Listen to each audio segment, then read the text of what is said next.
En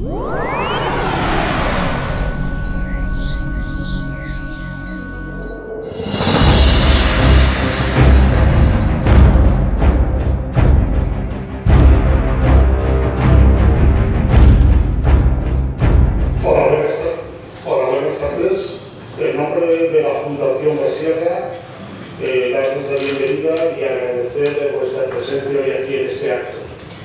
Agradecer también a Virgilio Tortosa por haber confiado con la Fundación para la presentación de este su libro, Manuel Cícero Aparicio, La masonería, juzgado después de asesinado. Y para ello tenemos hoy aquí, contamos con la presencia de Maricruz Benavente Estrada y Juan Vicente Santos de León. Maricruz es la abogada y Juan Vicente es el subsecretario de la Consejería de Cultura. Bueno, por parte nuestra, solamente desear que paséis una tarde muy agradable y le paso la palabra a Virgilio Tortosa. Bueno, buenas tardes. Muchas gracias a todos los que habéis venido, con el frío que hace, autoridades sobre todo, familia que estáis aquí, amigos, por acogernos.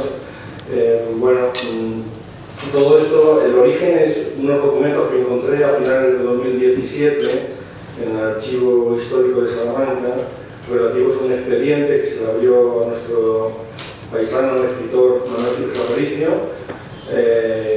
y a raíz de la indagación en torno a ese expediente, pues, en fin, se ha publicado en el Instituto Alfonso Hernani, tuvo a bien publicarnos la investigación que hice y debido a eso estamos aquí, ¿no? Bueno, de alguna manera somos seres de memoria, es nuestra esencia, ¿no? La memoria, y la memoria es la que nos define, y sin esa memoria no seríamos nada ni nadie, las historias, fijaros que sobre la guerra civil se ha escrito mucho. En un primer momento se escribieron las grandes batallas épicas, la historia con mayúsculas. Durante mucho tiempo no se pudieron contar historias menudas, pequeñas historias, dramas aledaños, y con el andar del tiempo, pues, en fin, es curioso cómo los nietos, no, que no los hijos, los nietos de represaliados, son los que empezaron a hablar, a contar, a indagar, a querer saber en torno a lo que ocurrió, ¿no? Porque el miedo había calado los huesos de tal manera que durante muchos años, décadas, no se pudo hablar. Si en un primer lugar se contaron las grandes batallas, las batallas épicas, la historia oficial, poco a poco se fueron contando, han ido saliendo en la democracia las pequeñas historias que son también dramáticas, aledañas. Me estoy refiriendo, por ejemplo, a los bebés robados, niños robados, no han dicho, pero las fosas, aquí tenemos una en estos momentos abierta, las fosas, etc., ¿no? Y quizá de lo último que se está abriendo es la parte judicial, de la que sabíamos, pero nadie le ha quitado el viento, casi nadie, muy poca gente, entre otras cosas porque la ley, la Constitución dice que solo por precaución a los 50 años de haber expedido o haber muerto los afectados se podrían abrir los archivos. Y bueno, pues yo estuve ahí, en un momento determinado encontré ese expediente y gracias a eso pues podemos hablar de este maldito caso, de lo que le ocurrió a Figes 18 años después de haber sido asesinado en la ciudad de Ávila. 18 años después de haber sido asesinado, es tremendo. Y eso es nuestra memoria y de esa nos nutrimos y tenemos que conservarla y es lo que nos queda y es lo que nos define como seres humanos. Bueno, cuando hicimos esto le envié a Juan Manuel el cartel y él se mostró muy interesado en venir y entonces hemos querido que estuviera aquí, el que tengo a mi derecha. Es el nieto del escritor, Juan Manuel Figes. Aunque no lo conozcáis, lo conocéis mucho porque ha entrado en nuestros hogares, en nuestras casas durante décadas. Juan Manuel ha sido realizador de televisión española, haciendo maravillosos documentales y programas cuando la televisión era única, había solo 2 canales, y después, hasta que se jubiló, ha figurado en muchos créditos los créditos de los programas y lo hemos visto mucho. Y hay que agradecerle que venga, que se haya desplazado con su mujer para estar hoy aquí y le hemos pedido que diga unas palabras. ¿Vale? Bueno, bienvenido Juan Manuel. Muchas gracias, Minayalo. Hola, buenas tardes, señoras y señores.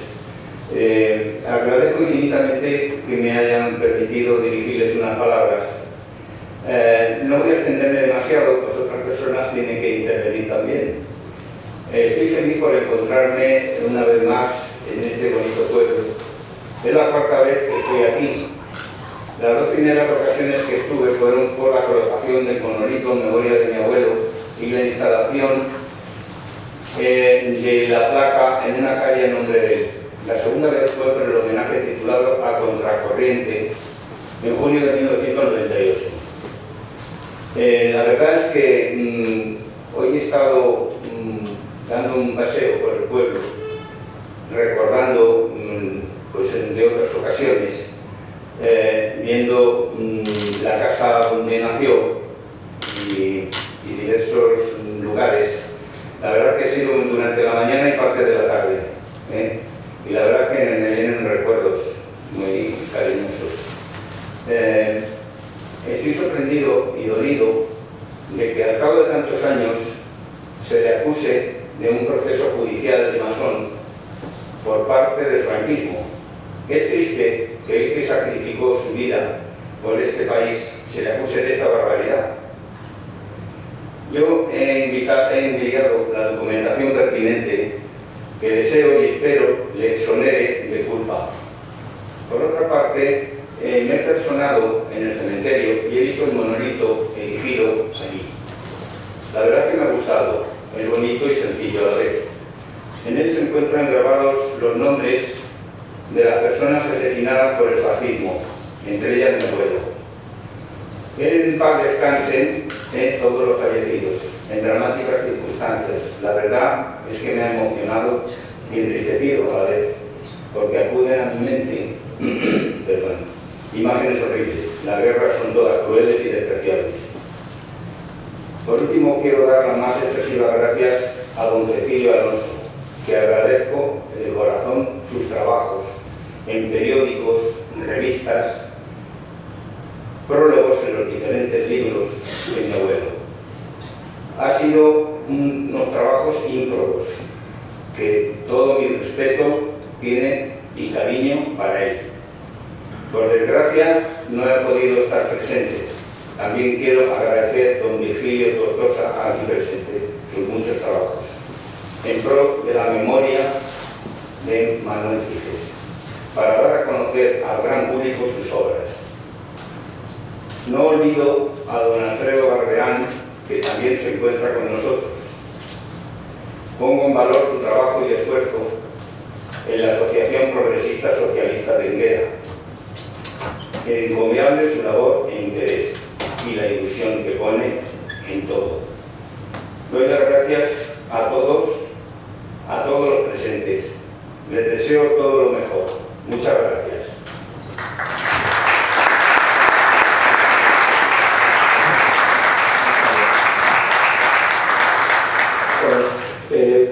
Manuel Ciges Aparicio no solo es una calle de Enguera, con una placa monolito al principio aquí al lado, como sabéis, tiene mucha significación. Es el más importante intelectual que hemos tenido en el pueblo, que bueno, su devenir fue muy duro, ¿no? Su vida. Nació en enero de 1873 y prácticamente está ligado al espíritu republicano. Justo casi un mes después de nacer, llega la Primera República a este país, que fue muy breve, pero digamos que su figura, bueno, él nació, no está muy claro, no tenemos muy claro, yo llevo a Juan Manuel, posiblemente naciera en la calle San Juan número 18, muy posiblemente, porque su partida de nacimiento no lo dice. Pero el año siguiente se pusieron a vivir en la calle Molina, número 13, donde alguna vez aludido. Desde luego no nació en la calle Chella, donde está la placa que pone aquí nació Manuel Ciges Aparicio. Ahí desde luego no nació. Allí fue su madre cuando enviudó y regresó al pueblo hacia 1920. Entonces, el devenir de Manuel Cipres Aparicio va entre 1874, el 73 que nace en la Primera República, poco después, y el fin del sueño de la Segunda República, en 1936. Entre tanto, su vida se ve zarandeada por las circunstancias de este país. Hay pocos intelectuales, eso que y él fue enclavado en lo que se llamó Generación del 98, compartió aventuras, fue amigo de Valle Inclán, de Unamuno, de los grandes intelectuales de este país, pero pocos se vieron tan inmiscuidos en la vida política social de este país como Cipres Aparicio. Hasta el punto de que nadie de la Generación del 98, ningún escritor, fue a Cuba, y él sí que fue a Cuba como militar. Y allí pues lo pasó canutas, sencillamente por hacer lo que siempre haría después, que es expresar su opinión libremente, criticar las prácticas, en ese caso del general Weyler, general al mando de la guerra colonial, y de sus prácticas concentracionarias, que bueno, nos cabe el honor a los españoles de haber inventado los campos de concentración. Weyler lo inventó en Cuba. Y él, por criticar eso, se le llevó a prisión en la cabaña y se le abrió un proceso y fue penado a muerte, que casi milagrosamente se salvó, y acabó penando en Montjuic hasta que quedó libre y volvió a Mérida. Entre tanto, expresando su opinión, poniéndose siempre de parte de los débiles, de los más desfavorecidos, tuvo que salir por piernas de este país en varias ocasiones, en diferentes ocasiones, sobre todo en la década de los años 10, por sus ideas, siempre defendiendo a los más débiles. Sus ideas son muy avanzadas para la época.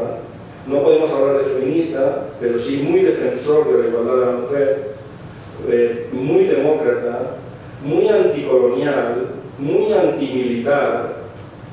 Fue un intelectual muy avanzado para su tiempo, muy avanzado, y que en un momento ya de estabilidad en la República, cuando Azaña le nombra gobernador de distintos lugares, el último puesto fue en Ávila, defendiendo al gobierno de la República constitucionalmente elegido en la democracia, de los primeros que se cargó el golpe de Estado que hubo, fueron los gobernadores civiles, y en una cuneta, presumimos que en dirección al cementerio de Ávila, cayó muerto, asesinado.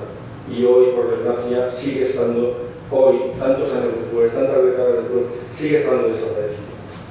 Entonces, es un intelectual que hay que reivindicar porque su obra sigue estando bastante vigente. Su tetralogía, después hablaremos en algún caso, son memorias, 4 libros de memorias iniciales que escribió en los primeros años, son de un tremendismo absoluto, con una escritura pulcra, muy limpia, modernista, impresionante. Es un mosaico de ese principio del siglo alucinante. Bueno, ¿queréis decir algo de Manuel Cipres?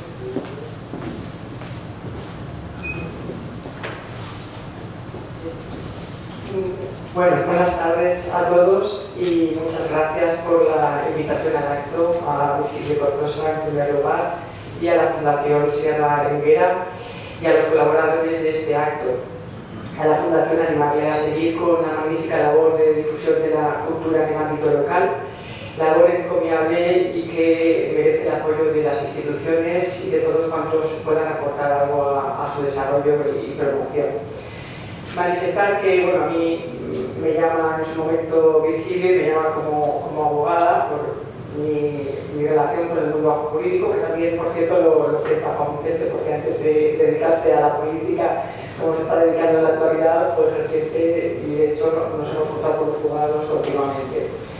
Y nos llaman calidad de abogados. Sin embargo, yo tengo que aclarar que vengo aquí, sobre todo, ante todo, como amiga de Virgilio. Somos amigos de la infancia, somos del grupo de chiquetes de la clase y vengo por Virgilio. Considero que Virgilio es un gran investigador, un gran profesor en la Universidad de Alicante. Es una persona muy culta, es un intelectual de la época, es un muy buen escritor y, sobre todo, mejor persona. Por eso no pude decirle que no al acto de presentación. Y voy a hacer algo que a él sé que no le gusta y que no quería que hiciéramos, que era hablar de él. No quería, pero una presentación. Virgilio es muy humilde y entonces cuando hicimos una especie de esquema de lo que había que hablar y decir, él no nos daba posibilidad de hablar de él, pero por supuesto que estamos hoy aquí hablando de la figura de Manuel Ciges Aparicio, pero estamos presentando un libro de un escritor que es Virgilio Tortosa. Virgilio Tortosa, para quien no lo sepa, es profesor de literatura comparada en la Universidad de Alicante, doctorado en 1999 por la Universidad de Valencia con una tesis sobre autobiografía e individualismo en la literatura de la democracia, por la cual obtuvo el premio extraordinario de doctorado. Resultado de ello son las investigaciones Escrituras ensimismadas del año 2001 y Conflictos y tensiones del año 2002. Ha publicado el manual Metodología de la Investigación Científica de 2014 y editado Escrituras del Desconcierto del año 2006, Reescrituras de lo Global, año 2007, Escrituras Digitales, año 2008 y Mercado y Consumo de Ideas, año 2009. Ha comisariado la exposición conmemorativa en el escenario de la generación del 98. A contracorriente, en 1998, en homenaje a escritor y periodista valenciano Manuel Ciges Aparicio y coordinado la exposición itinerante Una historia de Titelles de 2020, expuesta en diversas salas del país valenciano. Estudia, como lo define, estudia nuevas formas de expresión de la cultura surgidas en la era digital, así como antiguas, ya de memoria histórica, ya de la tecnología industrial. Ha impartido conferencias y seminarios en diversas instituciones europeas y sudamericanas. Queda pues presentado el autor del libro con su oposición, pero esto quería contestarlo. ¿Tienes algo que añadir, Juan Vicente? Sí, buenas noches y gracias por la invitación. Soy Juan Vicente Santos, llevo en política muy poco tiempo, he estado 25 años trabajando, ejerciendo como abogado, soy amigo de toda la gente que está aquí en la mesa, pero yo no vengo aquí por otro motivo que porque me dijeron que viniera a equilibrar esta charla entre amigos, porque sabía que Maricruz le iba a hacer mucho la pelota a Virgilio y decidí que yo no podía venir aquí solo a hacerle la pelota a Virgilio. Soy también amigo suyo, no me va a dar suficiente tiempo para contar todos los defectos de Virgilio, así que yo creo que me voy a saltar, pero sí que quiero públicamente agradecerle a Virgilio, además de muchos años de amistad, en lo que hoy nos concierne, que gracias a él, también a Ricardo, con la magnífica exposición que hicieron en el año 98, con mucho trabajo detrás y un material gráfico de primer nivel que me acercara a la figura de Ciges Aparicio. Yo estuve viviendo 13 años aquí, pasé toda mi infancia aquí en Enguera, pero una cosa es saber que existe la persona, el personaje, el autor, el intelectual, y otra cosa muy distinta, conocer su vida y sobre todo conocer su obra, que es lo que deberíamos de hacer como mejor homenaje a cualquier escritor. Leer su obra, entenderla y contextualizarla. Respecto a Virgilio, pues nada, como lo ha hecho todo Maricruz, yo no sé si darte un beso aquí delante de todos y así que cerramos el acto. Simplemente eso, agradeceros a vuestra presencia y yo creo que pasamos ya al meollo de la materia, ¿no? Bueno, en realidad parece el otro día, ¿no? Como muchos de los que estáis aquí y que sois amigos, que han pasado ya más de 40 años desde que hacemos el camino hacia las escuelas, los tres, ¿no? Los subíamos y bueno, algunos pintamos canas, algunos solo pintamos canas, pero parece el otro día, pero han pasado muchos años, ¿no? Y eso es cierto lo que les pedí, que lo presentaran porque, en fin, no solo por amistad claro, pero porque el fondo de la cuestión es jurídico, ¿no? Entonces, siempre me preocupó en este caso, yo no tengo ni idea de leyes, de jurisprudencia, soy un desastre. Y entonces lo que me preocupó era interpretar un expediente judicial y me preocupó mucho, ¿no? Pedí asesoramiento y tal. Estoy indagando, pero yo quería que ellos me lo criticaran, ¿no? Les pedía así, ¿no? Venid y me lo criticaras, porque es lo que yo quiero, ¿no? Para ver qué se hizo. Bueno, la cuestión es que el caso de Ciges es uno más de los muchos, no vamos a hacer más hincapié de necesario, es uno más de los muchos desastres familiares que ocurrieron en este país, ¿no? y que, bueno, la reciente memoria, la ley de memoria democrática recién aprobada por el último gobierno, hace unos meses, en octubre del 2022, así lo reconoce. A veces la gente piensa que solo es la memoria de los vencidos, no, es la memoria de todo el mundo, que quede claro. O sea, es el derecho a dignificar las víctimas, el derecho a recuperar, en la medida de lo posible, a toda clase de víctimas de un bando y de otro.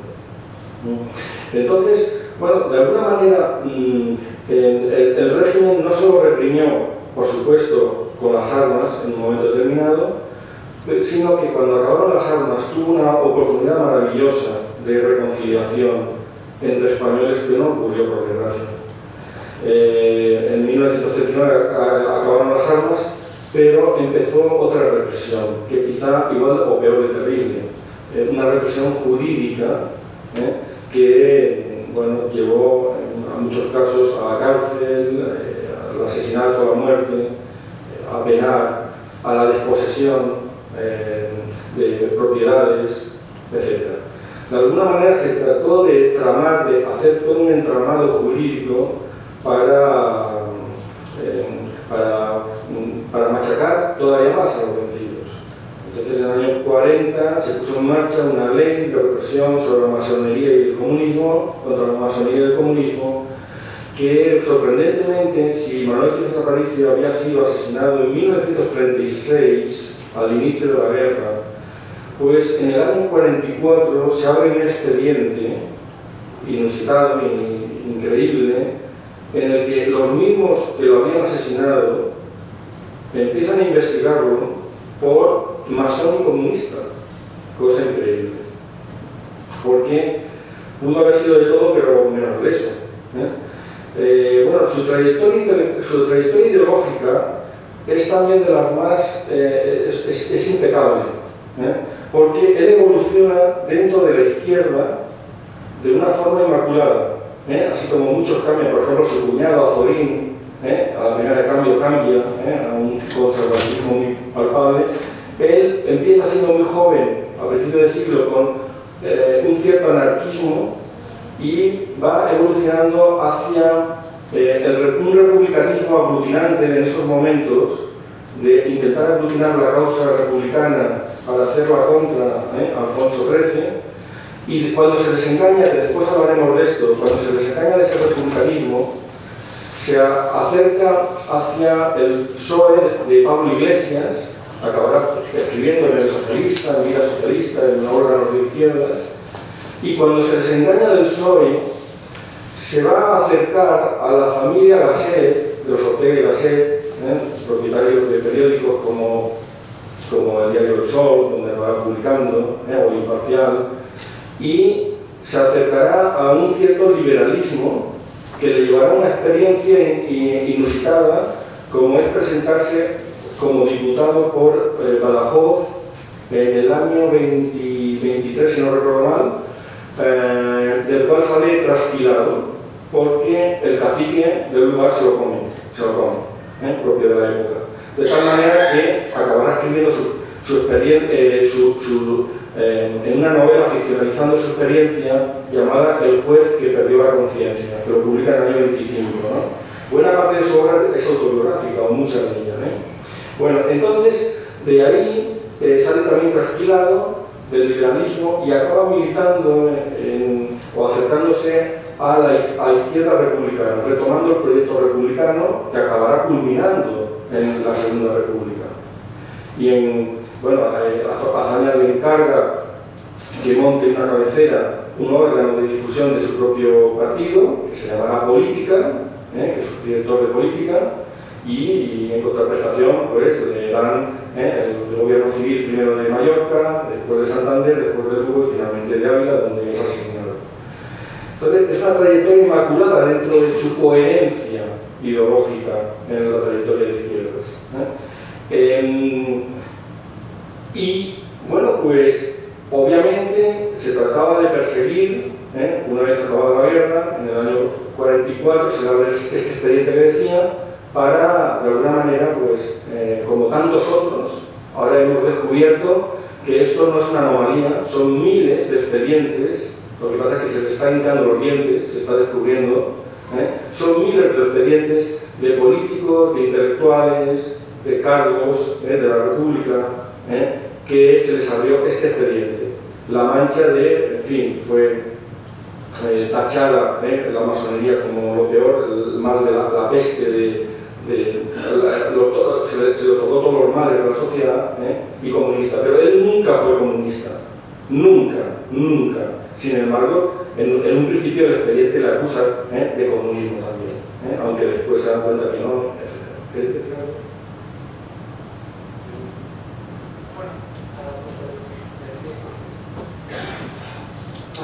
Sí, nada, únicamente Virgilio maneja muchísimos datos históricos porque conoce muy bien la figura de Manuel Giges Aparicio, la ha estudiado en profundidad. Quizás yo no sé el resto de copartícipes, yo no la conozco tanto y tengo que reconocer que a raíz de este acto y de la invitación es cuando he empezado a meterme en el personaje, en la figura, y bueno, y me encanta. Creo que centrándonos en lo que es el libro tuyo como tal, Manuel Giges Aparicio y la masonería, juzgado después de asesinado.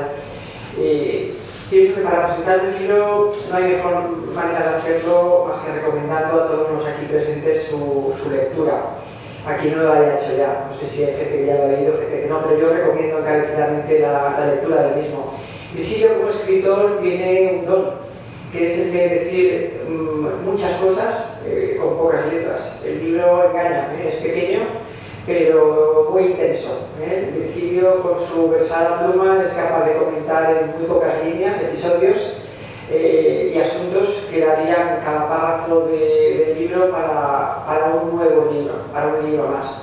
El otro día, comentando con él la lectura del libro, en un contexto completamente diferente al que aquí nos ocupa, estuvimos comentando y yo le dije que me ha encantado la experiencia porque me ha abierto muchas puertas, me ha dado una visión de la que yo carecía y me ha abierto muchos puntos de estudio que han conseguido despertar mi curiosidad. Sin ir más lejos, en cuanto a empezar en el libro, accedí a la causa general, que no sé si sabéis que se puede acceder. En internet entras y pones causa general y tú pones los apellidos de la persona que te interese, que puede ser un familiar tuyo, como en este caso mío hice. Y bueno, me llevé una enorme sorpresa porque me encontré pues un expediente de familia mía muy cercana, con su firma, con su declaración. Y bueno, y eso para mí fue como un tesoro, un descubrimiento. Además, tiene una declaración manuscrita y la firma manuscrita. Y bueno, fue algo muy bonito y muy, no sé, impresionante. Pero bueno, yo digo y opino que un libro es como un viaje, cada cual lo vive a su manera. El mismo libro, el mismo viaje, uno va a un lugar y ve unas cosas y va otra persona en el mismo viaje y ve otras cosas completamente diferentes. Entonces, cada uno lo ve a su manera. Y yo he vivido así este libro y os invito a que cada cual lo haga a su manera porque de verdad que abre un montón de posibilidades para estudiar, mirar e investigar, porque además es una historia muy reciente. Realmente lo que... A ver, yo un poco reprocho que la generación nuestra, nosotros nacimos todos en el año 68, nacimos ya pues, en un sistema constitucional, y toda esta parte de la historia yo diría que se nos privó porque era una parte de la historia que no sé si es que avergonzaba o es que había mucha sensibilidad. En realidad creo que en España hemos adolecido mucho de la polarización de si soy de derechas o soy de izquierdas, y lo soy en función de que mi familia o de que en la guerra mataron a un familiar mío, un bando u otro. Cuando luego resulta que, bueno, que luego hay familias que hemos tenido personas en los dos bandos, y entonces, pues, bueno, ¿y de qué bando me coloco? Yo creo que hay que huir de esa polarización y realmente esa parte de la historia que insisto, en nuestros libros de texto ni siquiera existía esa parte de la historia. Vosotros le disteis algo del régimen de Franco, daba rubor, daba miedo hablar de estas cosas. Yo creo que incluso ahora aún da, que tendemos a asociar este de izquierdas, este de derechas. Bueno, y si yo no soy de nada, quiero decir, yo, como decía el otro día, yo creo en las personas, ¿vale? Yo creo en las personas honestas, las personas nobles, las personas que vocacionalmente se dedican a la política. Me parece una gran vocación y muy loable la labor. El tema de partidos ya para mí es otra historia bien distinta, ¿no? Pero un poco yo sí que reprocho o me lamento de eso, de no haber conocido esa parte de la historia, que creo que cualquier pueblo culto está obligado a conocer su historia más reciente. En Alemania, por ejemplo, hay un dato muy interesante, nos lleva cierta ventaja en algunas cosas. Por ejemplo, en Alemania,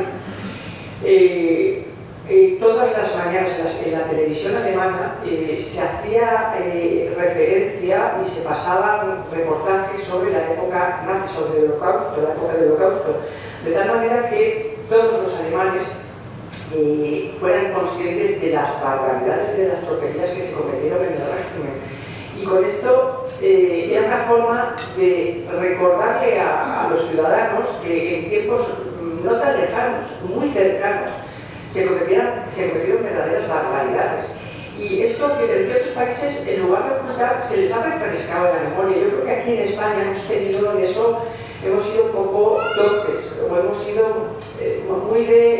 estamos muy parapetados en yo soy de derechas o de izquierdas. Y eso nos ha limitado la posibilidad de estudiar objetivamente la historia, porque yo creo que un estudio objetivo de la historia nos da un entendimiento que yo creo que nos hace ser mejores personas, en definitiva, y el ver que donde no deberíamos de caer jamás, no deberíamos caer jamás en lo que caímos en la guerra civil. O sea, cuando hemos tenido un periodo anterior, como la Constitución del 31, la Constitución de la República, que yo realmente es una Constitución que a mí me apasiona por la cantidad de reformas y cómo avanzó España con la Constitución del 31, cómo se declararon las libertades públicas, cómo en lo que a las mujeres nos respecta se instauró el sufragio universal masculino y el femenino por primera vez.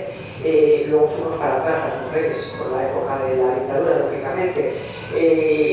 No sé, cómo se diferenció entre el poder legislativo, el ejecutivo, el judicial, cómo se respetaban los gobiernos autónomos, cómo se hablaba de un Estado integral, pero con Estados autónomos, y luego incluso la madurez que hay que tener en aquella época para, una vez aprobada la Constitución, Vicente Alcalá Zamora, republicano, católico y moderado, porque aquí parece que asociamos republicano, ateo, rojo, tenemos todo muy mezclado, y en aquella época las cosas no eran así. Y una vez aprobada, insisto, la Constitución, Vicente Alcalá Zamora, republicano, católico y moderado, fue elegido presidente de la República, y Manuel Azaña, republicano de izquierdas, fue nombrado jefe de gobierno integrado por republicanos, socialistas y nacionalistas. Se inició ahí lo que la etapa que llamamos el bienio reformista, que fue del 31 al 33. Y entonces yo me pregunto, cuando hemos sido capaces de estar en ese punto de la historia donde han convivido republicanos con gente conservadora, con gente más avanzada, más de otro tinte político, ¿cómo hemos sido capaces, después de haber estado ahí a nivel histórico, tener una constitución como la del 31, cómo hemos sido capaces de caer en una guerra civil donde se mataron familiares, vecinos, gente que se conocía, gente del pueblo que habían estado conviviendo, hablando, tomando café, y se mataban entre ellos? Entonces, cuando observas eso y ves las barbaries que se pueden cometer, y es cierto que lo que es la parte de la guerra civil española tuvo también una parte, digamos, un trasfondo mundial, una polarización que se vivió a nivel europeo y a nivel mundial, y que también repercutió lógicamente en España, pero en definitiva en la guerra civil se mataron los españoles entre sí.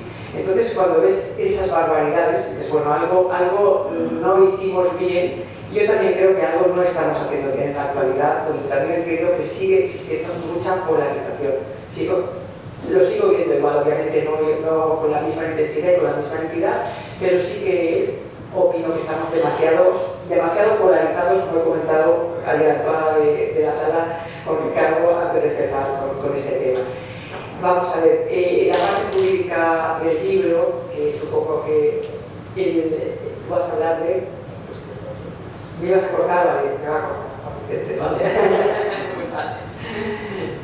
No, cortar pero poquito, vamos a ver. Pero creo que podemos hacer un poco más viva las intervenciones y nos vamos cortando, complementando. Vamos a ver una cosa, evidentemente coincido con Maritud en el tema de que a nuestra generación, pues siempre casualmente, al menos en la educación, tanto la obligatoria como la no obligatoria, daba igual que dieras filosofía, que literatura, que historia, que casi que matemáticas. Todos los cursos se terminaban en el siglo XIX. Nunca llegabas a la nada del XX. Bien es cierto que a poco que te interese el tema como autodidacta, pues sí que podías acceder a información y por lo tanto generar tu propia opinión. Segunda idea que quería remarcar, por si alguien no lo sabe, yo sí que soy de izquierdas. Yo, por lo que dicen, soy nítidamente de izquierdas. Y a pesar de eso, resulta que me considero buena persona y he tenido la suerte de que hasta conozco gente de izquierdas que son buenas personas. Como tercera idea que quería plantear es que, claro, lo que ha pasado en España sí que tiene explicación. Es que en España los fascistas ganaron la guerra. En Alemania los nazis la perdieron. Es que en Alemania montar una organización nazi es ilegal. Aquí pero organizaciones fascistas reciben dinero del Estado. Y claro, eso cambia algo las cosas. En Alemania seguramente, después de la Segunda Guerra Mundial, pues hicieron una labor pedagógica que aquí no se hizo. Aquí se exterminó a la disidencia. Entonces, eso sí que justifica o explica algunas de las cosas. De todas formas, yo no voy a venir a disertar de esto, sino retomo un tema y hablando, porque en esta parte de la propuesta de presentación que hacemos del libro, quería hablar del libro, y del libro quería hablar una cosa buena y una cosa mala. Yo creo que voy a empezar por la mala. Ya se lo dije a Virgilio. Yo, que a diferencia de estos dos, no nací en el 68, yo soy bastante más joven, por culpa de Virgilio y de este libro, que entiendo que la culpa es de Alfonso Mandani, me he tenido que comprar unas gafas. Y claro, uno no está en edad de tener que ponerse gafas para tener que leer el libro de un amigo. En todo caso, y a pesar de las gafas, los que ya las llevéis, yo recomiendo que compréis el libro, que lo leáis, porque es una magnífica excusa para reencontrarnos tanto con la figura política y literaria de Manuel Ciges, pero entiendo que también es una magnífica excusa como para, y más aquí en el pueblo que en Guerra, para reflexionar sobre nuestra historia, sobre lo que representó la dictadura, sobre cómo hemos llegado a la transición, porque seguramente todo esto nos ayude a entender un poco más el país que somos y el país que tenemos.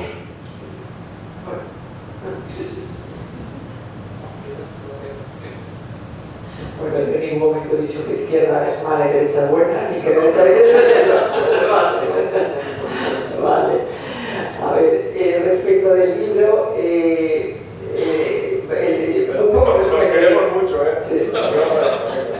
Vamos a ver, respecto del libro, yo como si diría que una pequeña parte de la vida de Manuel Ciges Aparicio, Virgilio hace pues, todo un texto con muchísimos datos, como ya he indicado. La pequeña parte, como bien ha dicho Virgilio, de la historia de Manuel Ciges Aparicio, que esto es el final y muy poquito de su vida, es cuando fue juzgado después de haber sido asesinado. A partir de ahí surge todo el contenido del libro, como ha dicho Virgilio.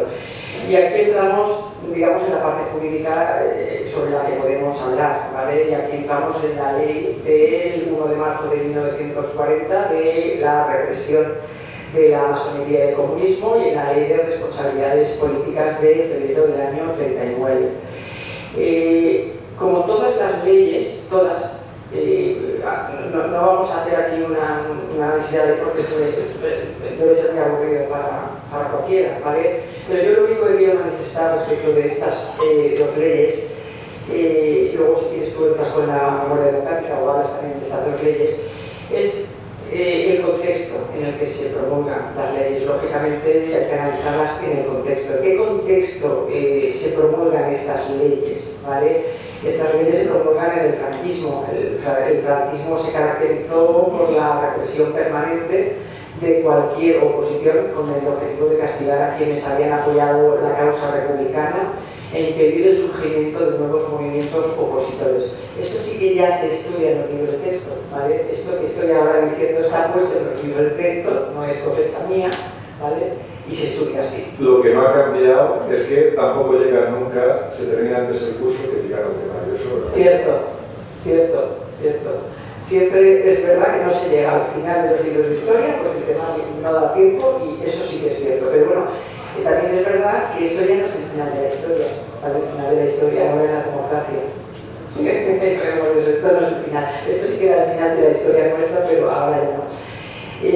Con este fin, el nuevo Estado elaboró un entramado de leyes represivas, responsabilidades políticas, seguridad del Estado, represión de la masonería y el comunismo y orden público, y se supeditó la justicia a los dictados del gobierno, hecho que supuso la práctica desaparición de un poder judicial independiente como se había tenido en la época anterior. Las acciones contra los opositores incluían detenciones laborales, reclusión en campos de concentración, trabajos forzados en obras públicas, torturas, encarcelamientos y ejecuciones por motivos políticos. Se calcula que durante la posguerra hubo 50.000 ejecuciones por motivos políticos, ni más ni menos que 50.000 ejecuciones. Y que en 1940 había en España unos 270.719 presos, de los que 23.232 eran mujeres. A mí estas cifras me parecen escalofriantes, ¿vale? Pero estas cifras que se estudian, ¿no?, en los libros de texto de los institutos públicos están ahí, son datos objetivos y son ciertamente escalofriantes. En este contexto es en el que se aprueban estas dos leyes, bajo las cuales se juzgó a Manuel Ciges Aparicio una vez muerto. Esto jurídicamente es una aberración, ¿vale?, porque la responsabilidad penal se extingue con el fallecimiento de la persona. Si pensamos en qué repercusión o qué consecuencias tiene un hecho punible penalmente, siempre son consecuencias personales, es decir, la reclusión, la cárcel, una orden de alejamiento, las condenas son personales. Obviamente, si fallece la persona que se está juzgando penalmente, se archiva el expediente. Otra cosa es la responsabilidad civil, es decir, la responsabilidad pecuniaria que pudiera haber de ese acto penal. Eso no se extingue con el fallecimiento, eso permanece, y los herederos deben hacerse cargo de la responsabilidad civil. Pero en este caso se da la circunstancia, la aberración, como ha comentado Virgilio, de que a esta persona, como a muchísima más gente, se le juzga una vez había fallecido. Sí que es cierto que hubo gente que no se sabía si había fallecido o no, pero hubo otra gente que se sabía que había fallecido y se les juzgaba. El resultado final de esos expedientes era el archivo, el sobreseimiento, como no podía ser de otra manera, no podía ser de otro modo, el archivo. Pero sí que es cierto que se abría el expediente y se les juzgaba con lo que eso implicaba pues para vergüenza y escarnio de familiares y demás, eso es cierto. Y lo que resulta muy curioso es que lo que se estuviera juzgando en ese momento era ser masón o ser comunista, eso era delito, eso ahora lo escuchas, te parece, vamos, una barbaridad. Dices, Manuel Ciges Aparicio no fue comunista ni fue masón, decíais, pero bueno, ¿qué hubiera pasado si hubiera sido comunista o masón? O sea, vamos a ver, es que es muy fuerte que profesar tener ciertas ideas supusiera incurrir en un delito. La ley para la represión de la masonería y del comunismo, curiosamente, sale con posterioridad a la ley de responsabilidades políticas del año 39. La ley del año 39 es muchísimo más extensa, tiene 89 artículos, es una ley elaborada con los mismos parámetros, obviamente, con la misma finalidad. Pero yo no sé cuál es el motivo que hizo que luego saliera la segunda ley de 1940 quitar. Yo creo que se les escapó algún hueco de qué había que entender con masón, igual lo podrás explicar. Y entonces esta ley de 1940 con tan solo 14 artículos es una ley muy pobre, pero sí que significa bien qué es ser comunista y qué es ser masón. Yo creo que ese es el objetivo de esa ley. Igual, Juan Vicente ha visto otro matiz en la ley distinto al que yo he visto.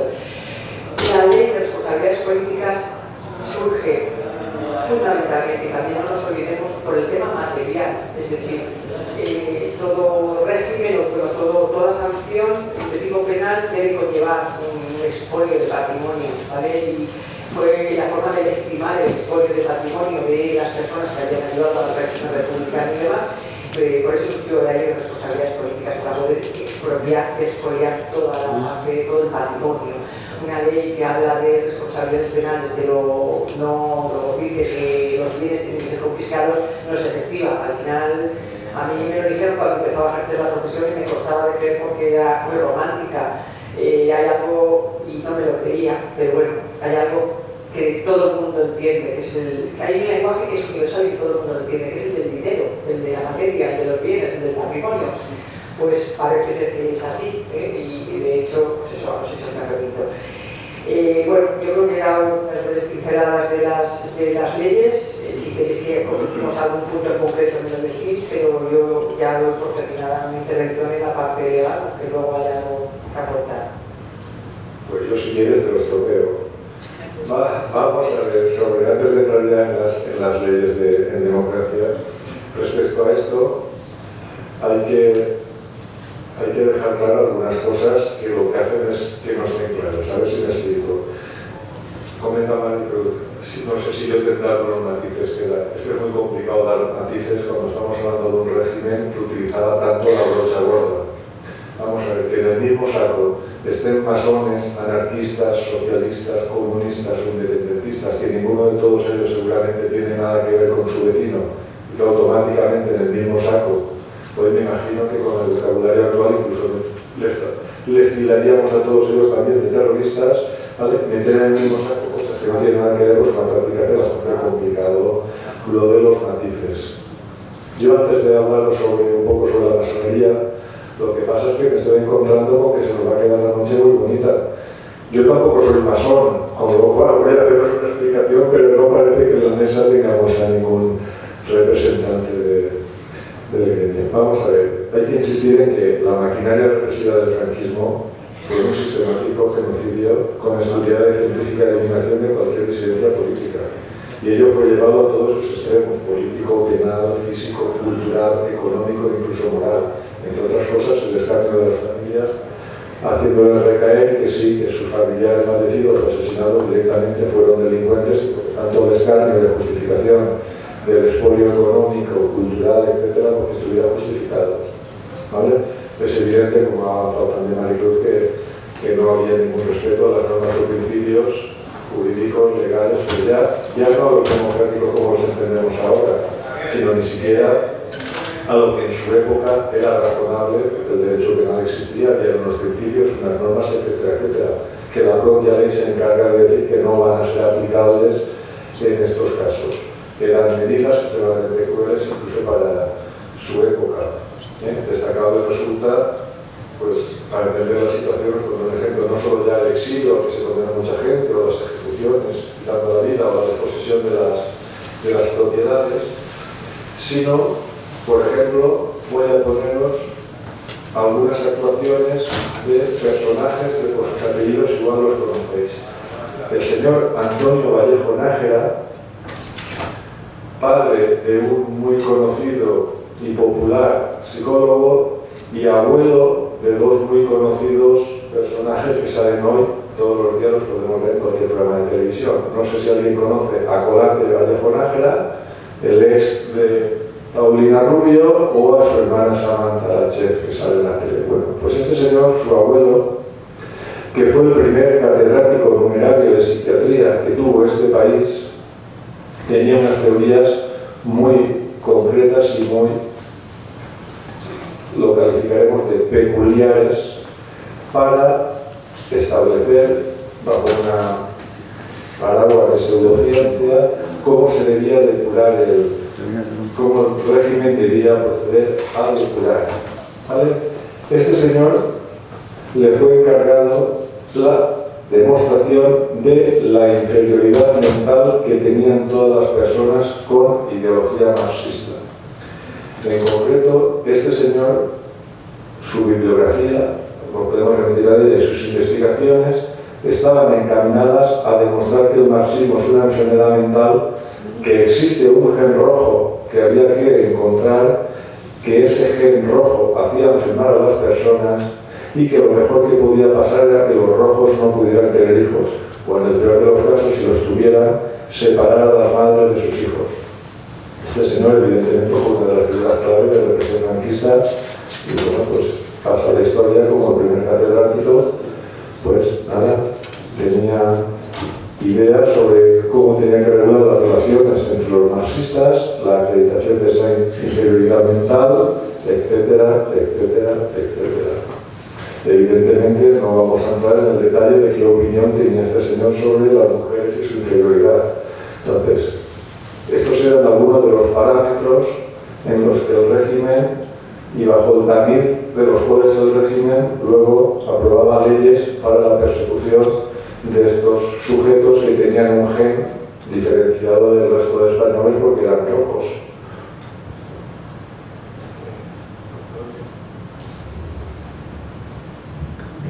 Bueno, lo de Vallejo Nájera no tiene nombre, eso está claro. El ideólogo del franquismo, en cuanto a la represión psiquiátrica y psicológica, experimentando con los presos en los campos de concentración, primero en las cárceles después, desde luego fue otro modo de represión, otro modo más, ¿no? Pero volviendo a la masonería, hay varias cuestiones aquí que se han apuntado, ¿no?, interesantes. Una, imaginad, como tantas otras familias, no voy a decir, pero estamos hablando de Manuel Ciges Aparicio, como tantas otras familias, imaginad un intelectual que ha pasado mucha miseria hasta que en la República empieza a ser reconocido con cargos y tiene chofer, viaja en un hispano-suiza oficial, tiene sirvientas y en los primeros días de agosto, bueno, con la sublevación, con el golpe, es detenido en la casa del gobernador, en Ávila, a los pocos días desaparece y es fusilado y se va al traste todo. Y cuando digo todo. Y no digo que sea excepcional, una más de las muchas familias, pero la familia de Juan Manuel, su padre, su tío, Luis Ciges, el actor, sus otros dos hermanos, 4 hermanos, pues su madre por de pronto se ve obligada a pesar de que son sobrinos, su cuñado de Manuel Ciges y hermano de su madre es el escritor Azorín, pues ante las circunstancias se ve obligada a recluirse en un convento con su con su hija. Y su padre, que es el mayor, y Luis, el actor, para lavar encima de jodidos apaleados, porque para lavar la honra tienen que ir con la División Azul a luchar por los ideales, supuestamente, de la causa por la cual su padre ha caído, pues para lavar la honra. Entre tanto, su casa en Madrid, en la calle Vallehermoso, desaparece todo, su biblioteca, sus papeles, desaparece todo. Una familia deshecha, como tantas otras, no digo que no, como tantas otras, una familia deshecha, donde su padre, el padre de Juan Manuel, que está aquí presente, el hijo del escritor, de la noche a la mañana, de tener institutrices, de vivir una vida cómoda en palacios, allá donde iba su padre como gobernador, de repente todo eso se cae y tienen que empezar de cero, y encima siendo acusados por el franquismo de vencidos. Y entonces, por lo que hablaba Maricruz, pues la masonería es el instrumento para la represión, porque como ya había dicho, no pasa nada. ¿Qué es lo que pasa? Bueno, yo no sabía nada de la masonería cuando empecé a investigar e indagar en este expediente, prácticamente más allá de los tópicos que manejamos todos, que conocemos todos. La palabra viene del francés, maison, se refiere a los constructores de casa, a los albañiles, y el sistema, digamos, de transmisión por herencia, de generación en generación, de esos artilugios, de esos métodos de construcción de catedrales, y para eso se crean sociedades secretas. Pero digamos que la clave de esta cuestión está en que durante muchas décadas desde el siglo XIX, si no antes, serán acusados de ser conspiradores. Es cierto que al final del siglo XIX la masonería, con sus reuniones secretas, digamos que es una de las que aupa la causa republicana. Pero la masonería está compuesta por muchas profesiones, originalmente ya lo he dicho, son albañiles, pero muchos militares eran masones. Se dice que el padre de Franco fue masón y su hermano también, y se dice que él estaba traumatizado porque quiso entrar a la masonería y no le dejaron entrar. Y entonces se obcecaron desde ya la propia guerra civil con la persecución a la masonería, persiguiendo a los signos en las tumbas de los cementerios de toda España, rompiendo nichos que tenían simbología masónica. La clave de esto es porque en el primer tercio del siglo XX los republicanos hacen causa y la masonería va a ser un lugar central en la lucha por la república, desde el final del sueño republicano en la Primera República, y digamos que la Segunda República, buena parte del Consejo de Ministros son masones y serán acusados de masones y serán los diablos, la excusa perfecta para aludir a todos los problemas que sufre España endémicos, no solo de ese momento. Es decir, la pérdida de las colonias, las guerras, la pobreza ancestral, la depauperización del país, todos los problemas se los achacará a la masonería. Entonces la masonería se le cruza entre ceja y ceja a Franco y de ahí harán una causa común. Tanto que en el libro os lo cuento, que hasta el punto de que firmó artículos de forma anónima con un seudónimo en la prensa de la época para maldecir, muchos años después, en los años 50, para maldecir a la masonería. Entonces, bueno, pues era lo fácil, ¿no? El chivo expiatorio fueron los comunistas, el marxismo fue la masonería, el chivo expiatorio de este país. Cuando en realidad el espíritu, yo cuento ahí que el espíritu masón era muy afín al pensamiento de Circa Aparicio, porque el espíritu masón es antibélico, constitucional, democrático, igualitario, fraterno, fraternidad, igualdad, libertad. Todos los ideales emanados de la Revolución Ilustrada son los que ostenta la masonería, no es tan diferente. Y ahora os cuento una cosa, en mi indagación, bueno, hablando con Cecilia Alonso, hay motivos para pensar que, siendo joven, Manuel Circas Aparicio pudo haber militado muy brevemente en la causa masónica, muy brevemente, y posiblemente, estando en Cuba en la guerra y viendo las injusticias que se cometían contra los cubanos, los españoles, que cometíamos en Cuba contra los cubanos, porque la causa independentista de toda América Latina, desde José Martí, Rizal, los grandes independentistas, todos ellos eran masones. Masones que habían pasado por España, la mayoría, y se habían curtido en la masonería en España. Entonces, posiblemente, Circas Aparicio abrazara la causa levemente de la masonería a raíz de la guerra de Cuba, siendo muy joven, pero que pronto presumimos, porque no hemos encontrado ningún documento que lo avale, presumimos que pasaría durmiente. Se llama durmiente aquellos que se salen de la masonería, por si acaso en algún momento se reintegran, ¿no? Esa es quizá la única relación con la masonería, porque el espíritu libérrimo, libre, independiente, autónomo de Circas Aparicio, creo que hubiera casado mal con las reuniones secretas, etc. Después hay un episodio del cual aludo, investigo en su obra, sobre una de sus tetralogías, de sus 4 obras memorísticas, donde sí que alude a la causa masónica.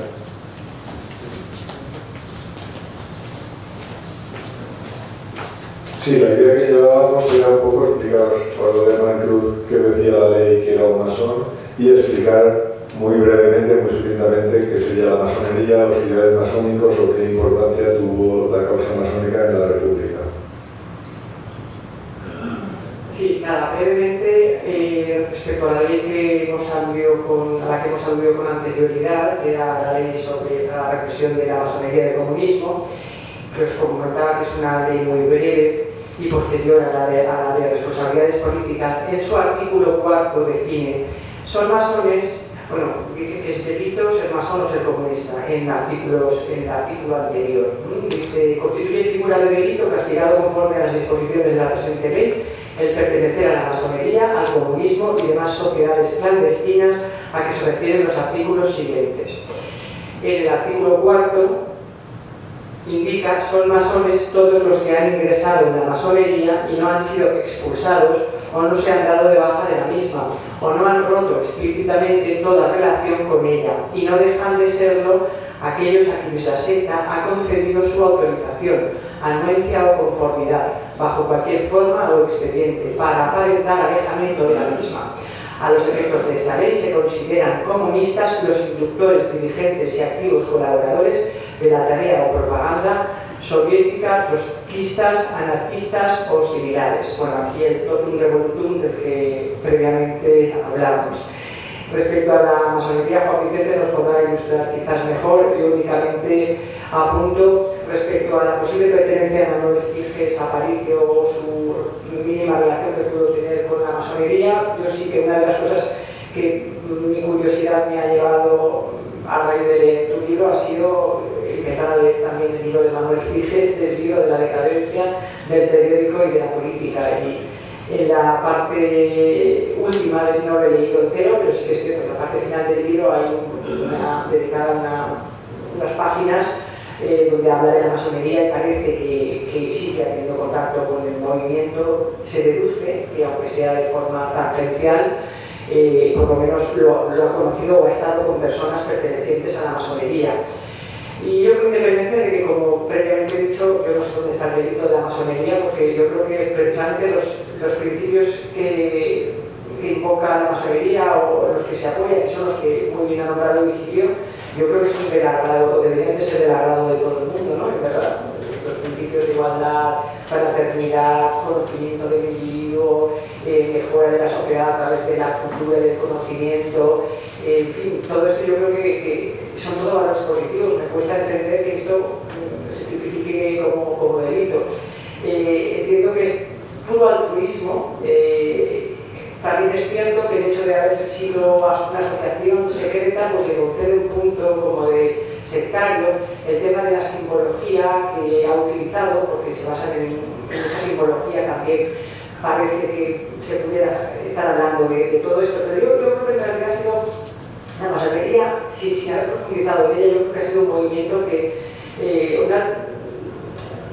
una forma de pensar que realmente ha tenido que ir moviéndose con los tiempos. Yo no creo que la masonería haya apoyado siempre al mismo partido.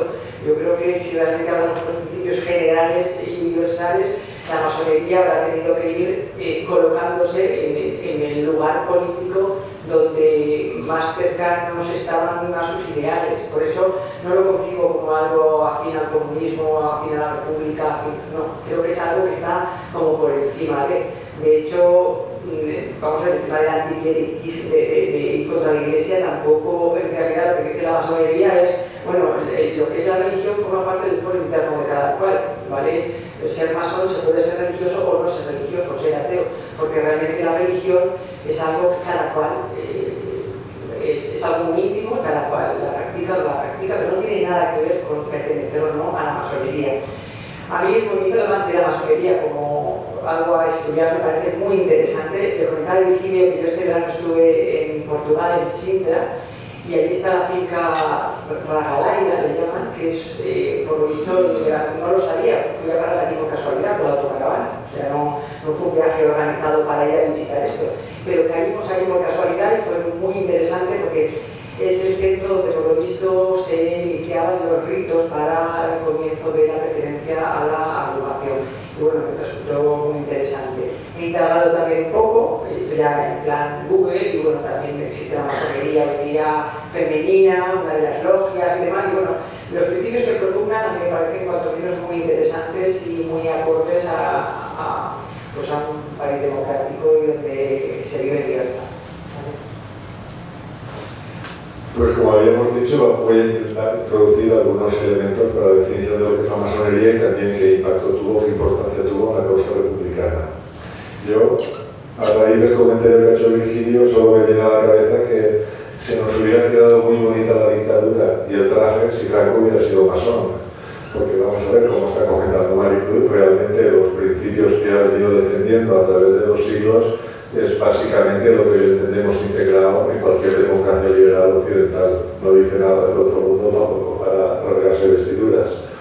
Sí que es cierto que, como ha comentado también, pues el hecho de que fuera secreta, de que siguieran unos ritos muy estrictos y muy desconocidos para la población en general, una población en general que hemos de recordar que en este país ha sido analfabeta hasta no hace mucho, todo se ha dicho, pues es evidente también que en los siglos pasados defender, depende de qué cosas, pues podía costarte la vida. Porque nos puede parecer incluso razonable defender la libertad y la igualdad, pero eso en este país no siempre ha sido fácil de defender, con lo cual entiendo que se ha retroalimentado un poco los rituales y el querer mantener que organizaciones en principio también muy elitistas, como que además podían estar jugándose la vida. Pero vamos a dar definiciones. Si uno se mete a indagar por Google, pues podemos definir la masonería como una sociedad secreta de ámbito internacional y estructura jerárquica basada en la fraternidad entre sus miembros, los cuales se agrupan en logias y hacen uso de ritos y signos emblemáticos. Las hermandades masónicas buscaban el desarrollo de los pueblos en nombre del bienestar de la humanidad, lo que para ellos solo se podía conseguir con el estudio científico y moral de las cosas. Es una institución de carácter iniciático, filantrópico, simbólico, filosófico, selectivo, internacional, humanista y fundada en el sentimiento de fraternidad. En principio, desde la óptica actual, nada delictivo. Sí que es cierto que pues, todas las referencias permanentes, las alegorías, los símbolos, pues son sobre la arquitectura, la carpintería, todo, pues sus símbolos. Yo os había traído, porque tampoco sabía el formato de la sala, pues cuáles son sus símbolos. Pues es un compás y una regla, y al centro un ojo, que puede ser Dios o puede ser, pues, en su nomenclatura, no es Dios, pero puede ser una idea pues, bastante parecida a lo que sería una entidad superior. Hay distintas categorías, grados en ese proceso iniciático a través de la reflexión, del estudio, que los grados son pues, de aprendiz, compañero y el tercer grado maestro. Siempre han sido secretas. Las sociedades dicen unos, discretas dicen otros, pero sí que es cierto que se mantiene pues, cierto halo de misterio, de desconocimiento por la población en general. Sus principios, además de los símbolos, pues la vestimenta tampoco ayuda mucho a ser populares, a ser conocidos, ¿vale?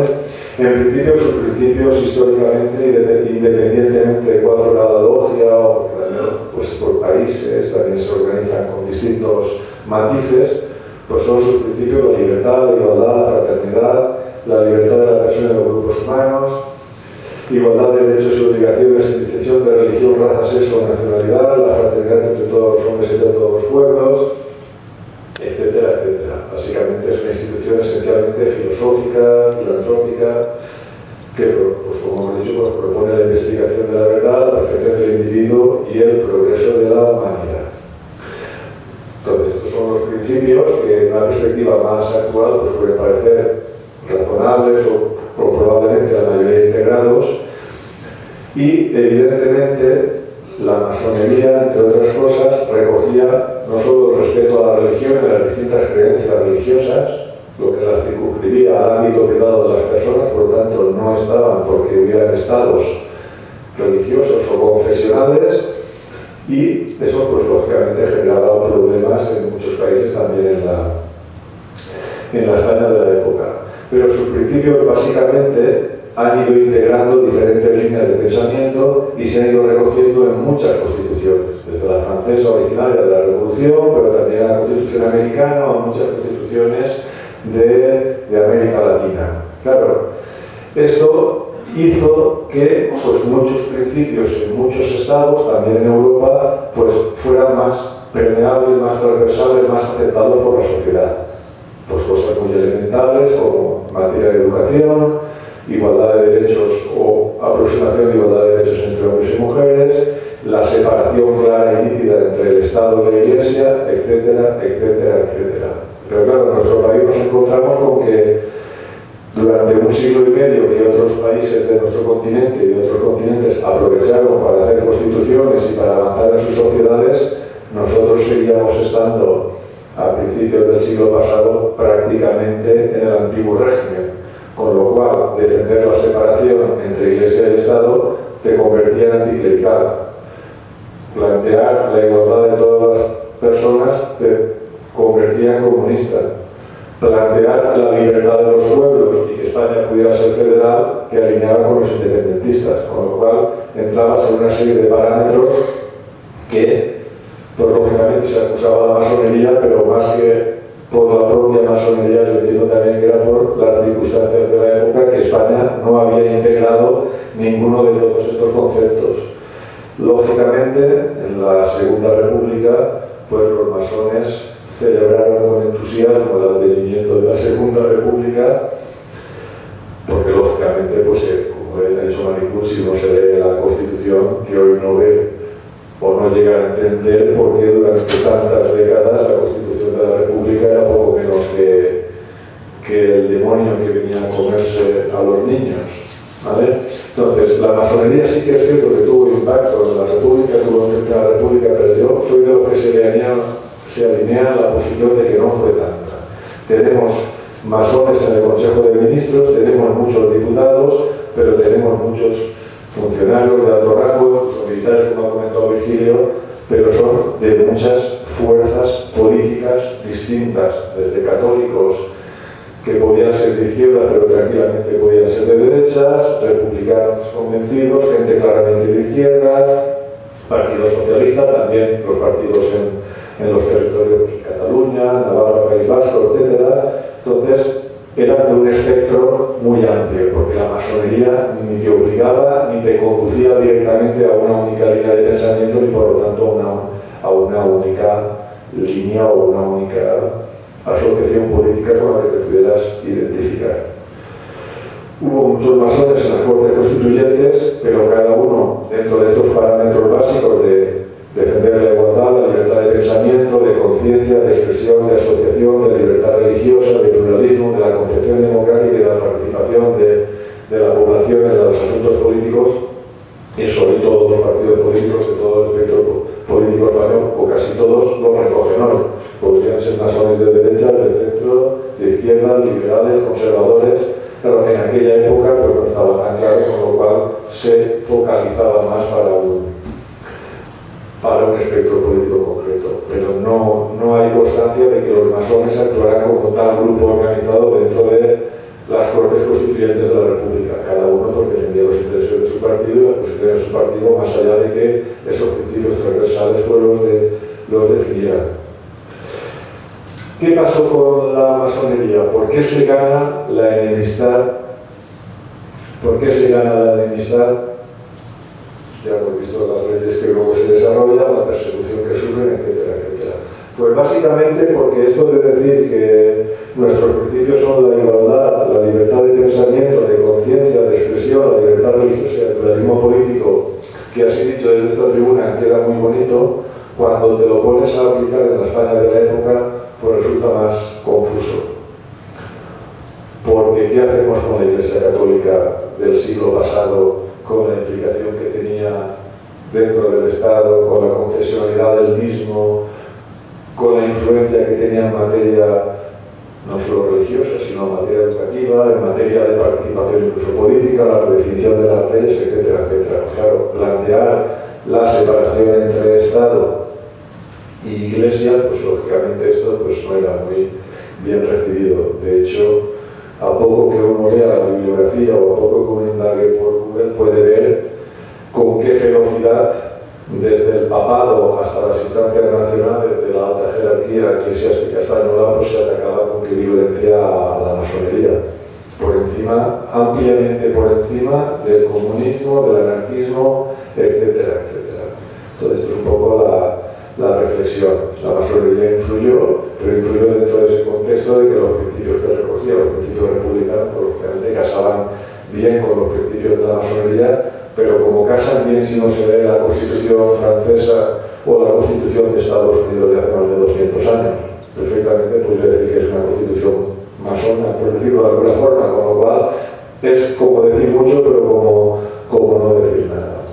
Y con esto ya estamos en plena guerra civil, represión. Yo creo que podríamos pasar también a qué pasa con el fin de la dictadura, con la transición. Antes,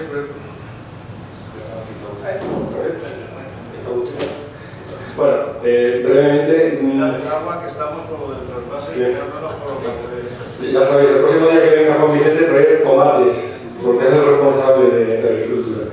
Bueno, sobre la masonería, antes hemos dicho que el término procede de la construcción de casas, mesón en francés, y ha enseñado un ojo, que es uno de los emblemas, ¿no? Uno de los logos de la masonería. Ese ojo remite a lo que ellos llaman el todopoderoso constructor de la naturaleza, ¿no?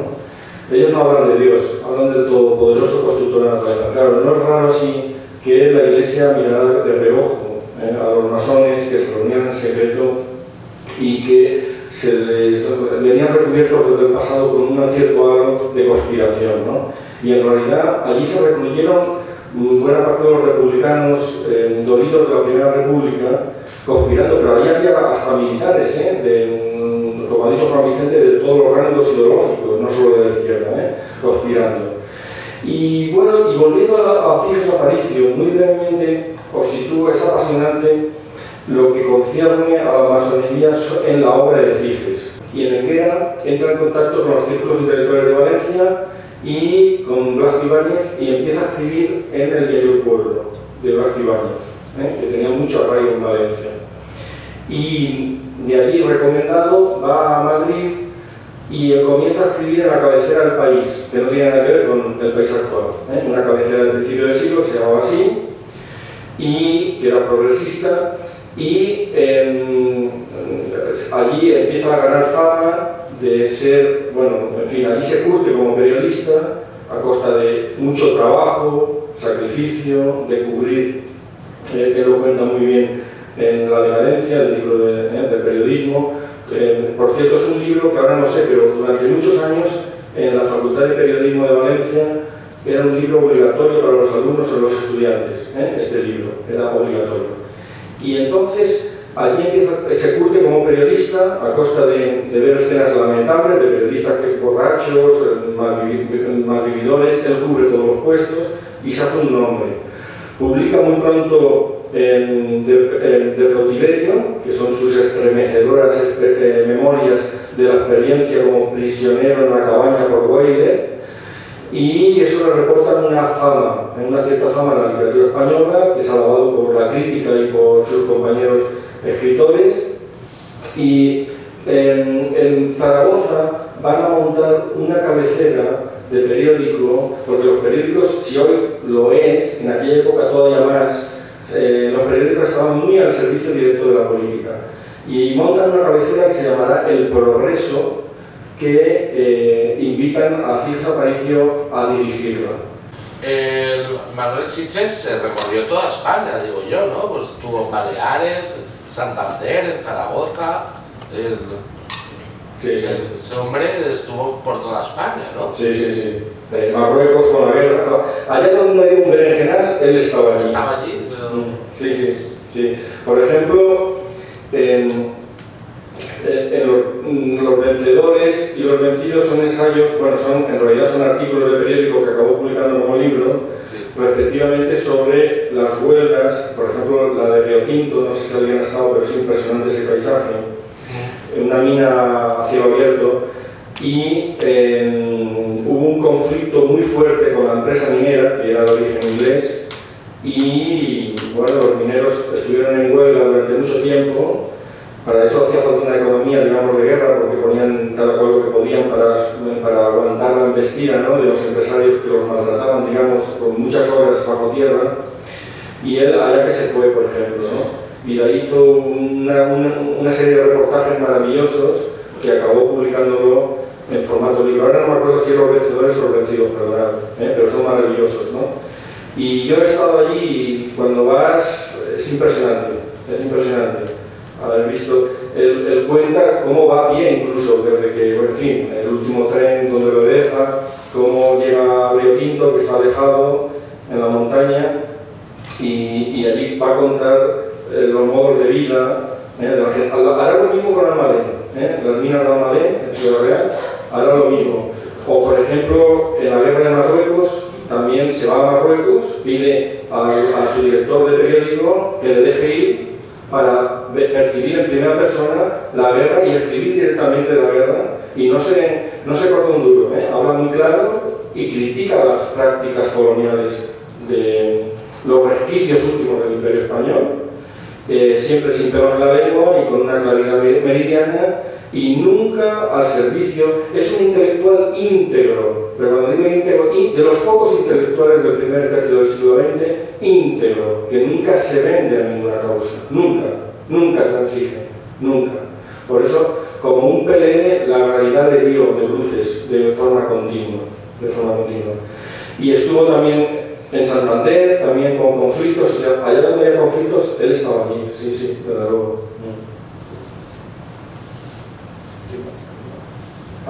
¿Alguien más? Sí, Pedro. Bueno, vamos a ver, podéis, bienvenido sea, ¿no? Quien quiera hablar. Mientras tanto voy a pedirle a Juan Manuel, aprovechando que ha venido, se ha desplazado hasta aquí, si no te importa, Juan Manuel, ¿qué te ha transmitido tu padre? ¿Qué te transmitió sobre su relación de tu abuelo con Enguera, con su pueblo natal? ¿Qué recuerdos tú tienes de tu padre que te ha transmitido? Bueno, la verdad es que mi padre siempre ha sido una persona pues muy agradecida. Me transmitió pues eso, un gran cariño por este pueblo y por todos sus habitantes, y siempre lo ha recordado, siempre me lo ha recordado él. La verdad es que es así. Yo tengo recuerdos muy bonitos. Lo que siento muchísimo es no haber podido conocer a mi abuelo. Lo siento mucho, porque me parecía una persona súper inteligente, para mí como un poco aventurero por todos los viajes, por todas las movidas que tenía, y la verdad que fue así. Fue un hombre para mí, pues no sé, casi un héroe. Y bueno, lo siento que acabara tan mal, la verdad es que fue una desgracia. Así que nada más. Y lo que quiero es despedirme agradeciendo la presencia de Maricruz Benavente Estrada, de Juan Vicente Santos Cervero, que sus intervenciones han sido pues, muy interesantes, se han explicado muy bien. También, por supuesto, a Virgilio Tortosa, que la verdad es que es un hombre muy erudito, está muy enterado de todo, me deja maravillado de cómo habla sin papeles. Es increíble. Así que nada, yo despedirme de todos ustedes y ya digo, agradecer la presencia de estas personas que han intervenido, y bueno, pues les deseo, me alegro mucho haberles conocido a todos ustedes, y nada, que espero vernos en alguna otra ocasión. Muchísimas gracias por su presencia.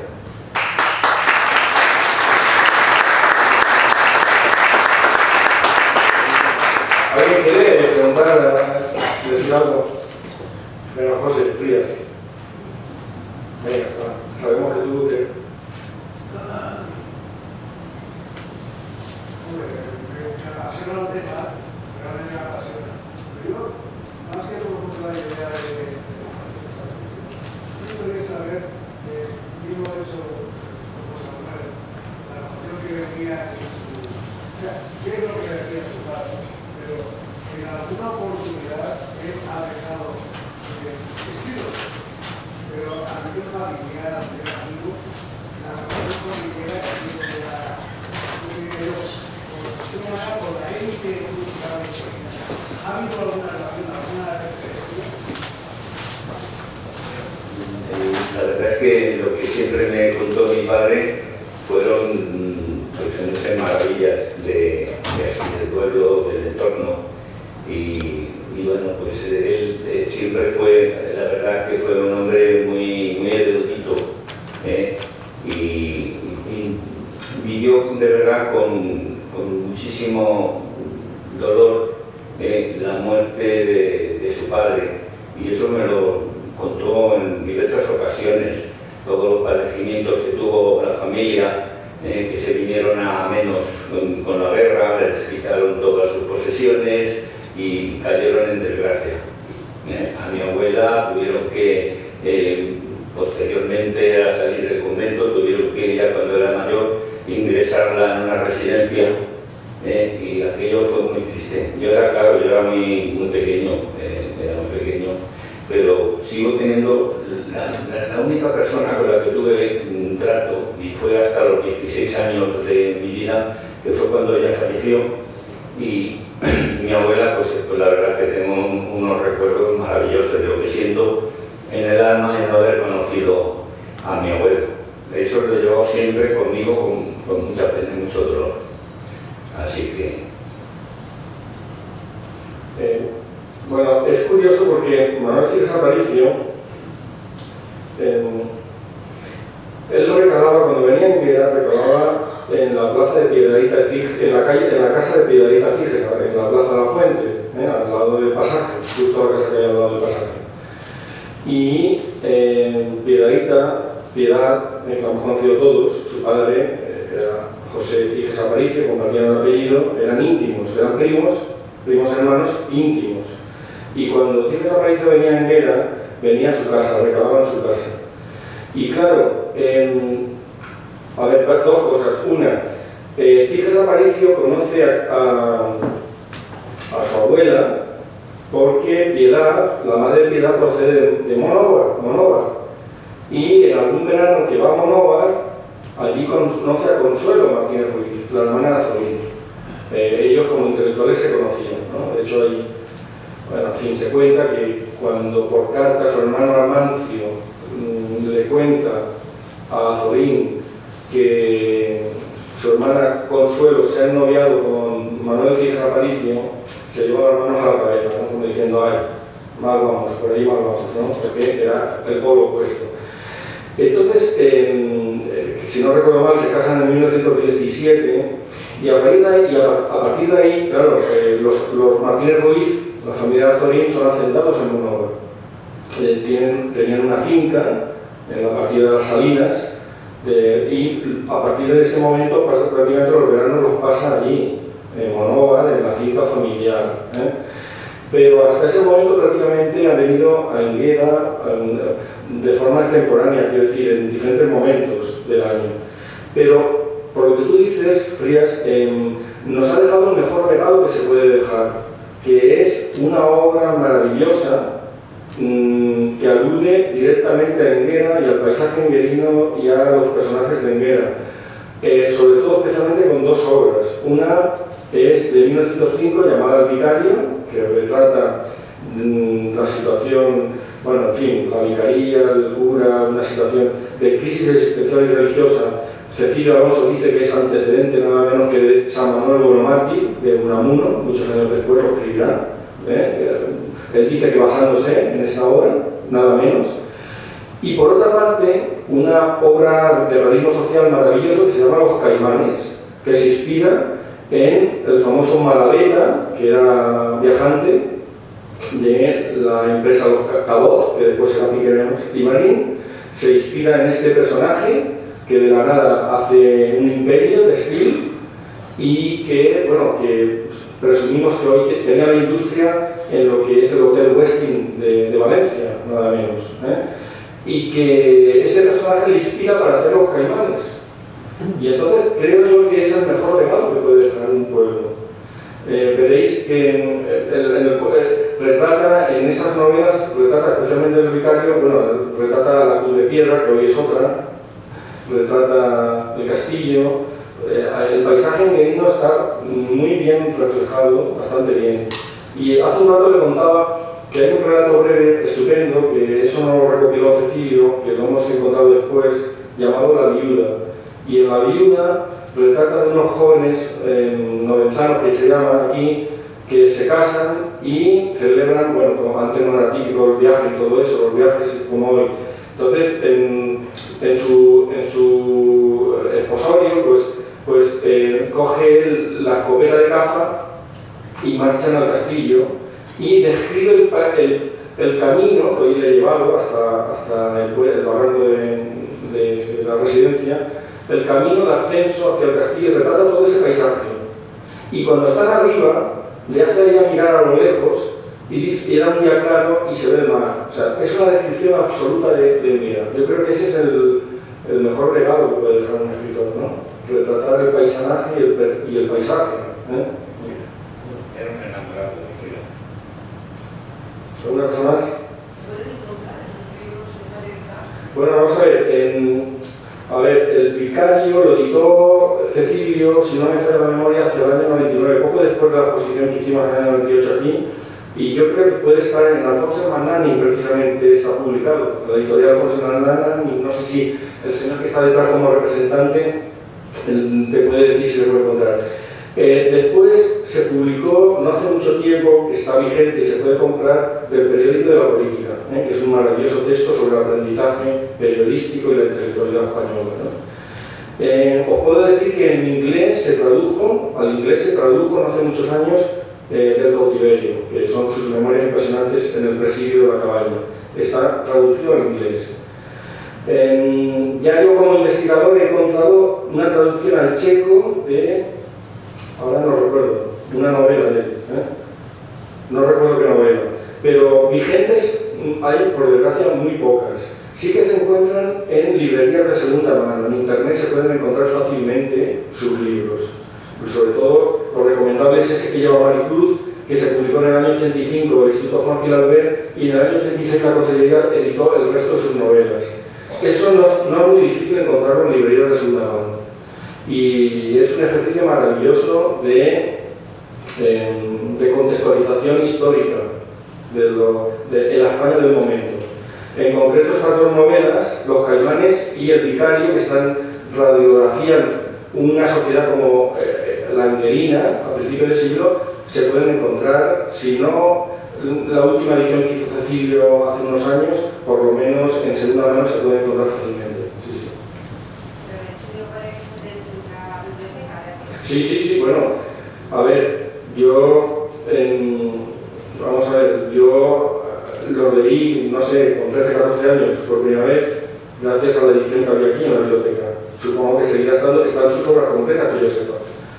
Después, toda la edición completa que publicó Cecilio, la biblioteca las tiene. Es mi aprendizaje, yo lo leí aquí, entonces eso está aquí, sí. El Vicario está todavía en catálogo en Alfonso Magnani. No será, a ver, es fácil de encontrarlo, pero bajo petición, es decir, cualquier librería lo puede pedir y lo conseguirá. Obviamente no es muy difícil que lo tengan en stock, pero está en distribución. Y en la librería de la Generalitat estará. Y librerías generalistas, Soriano, París, Valencia, lo pueden en 2 o 3 días lo tendrán, incluso en la Costera o de aquí, es decir, no es difícil encontrarlo, está en distribución. Claro. El mejor homenaje que se puede hacer a la ciencia es leerlo, porque es un aprendizaje de la sociedad del principio del siglo XX. Cómo habla del cambio en fin, cuando la filoxera llega al pueblo y se carga todo el cultivo, porque el paisaje que conocemos es muy diferente, era un cultivo de viñas, hasta que llegó la filoxera. Y habla de algo que todavía nosotros hemos conocido, cuando íbamos de pequeños por la calle, oíamos el martillear de los telares. Habla de esa industria textil, precaria de la industria textil de Enguera, todo eso está en Ciencias Aparicio. Es una memoria de este pueblo, desde luego. Sí.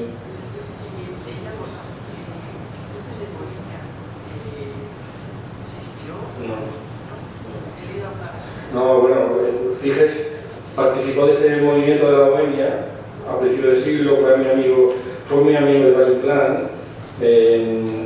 Tuvieron no, porque Luces de Bohemia no retrata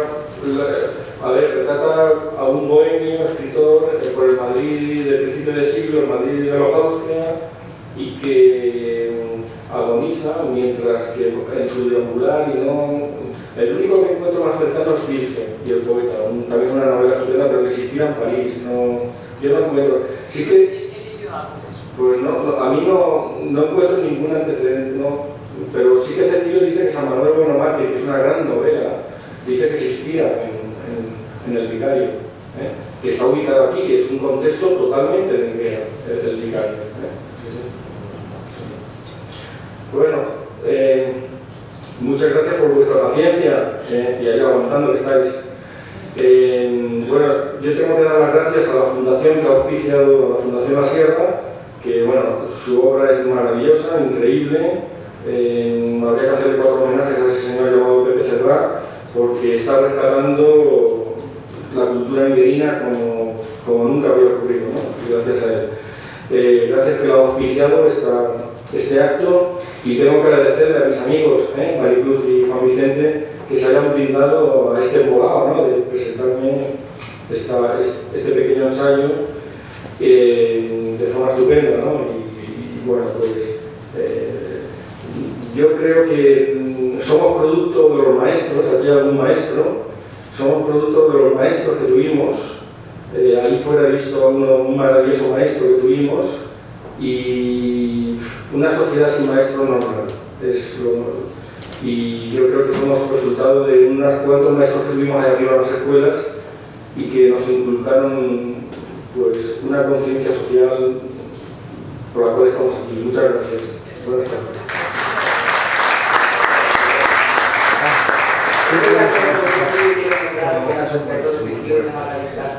Los profesores que realmente a los que mencionaba, yo suscribo la opinión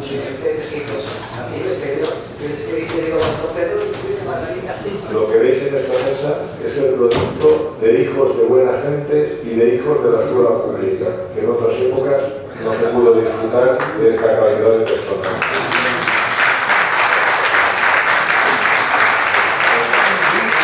Bueno, a decir, buenas tardes.